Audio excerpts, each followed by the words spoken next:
Tento rok si naša škola pripomína významné jubileum, 20 rokov od svojho založenia. 2 desaťročia plné vzdelávania, zážitkov i priateľstiev. Pri tejto príležitosti sa v priestoroch Bardejovskej bašty konalo slávnostné podujatie, na ktorom sa stretli súčasní aj bývalí učitelia, žiaci, absolventi a pozvaní hostia. Rešpekt, tolerancia, úcta. 3 piliere, na ktorých stoja základy našej výchovy žiakov. V duchu týchto hodnôt sa niesol aj program nášho výročia.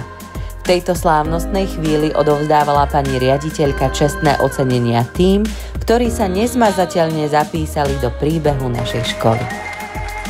Čo vám počas vašej kariéry najviac utkvelo v srdci? No, tak toho je veľmi veľa, by som povedala, ale vždycky mám taký dobrý pocit na srdci, keď sa ku mne vrátia žiaci, ktorí odo mňa pred niekoľkými rokmi odišli a prídu sa mi pripomenúť, prídu mi povedať o svojich životoch, o svojich deťoch a vtedy som vždy veľmi šťastná.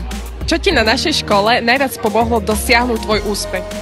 No tak určite to bol taký ten prístup učiteľov, že boli napomocní vo všetkom a snažili sa nás tak potlačiť viac dopredu a možno výjsť z komfortnej zóny. Čo ste najviac v živote hrdá?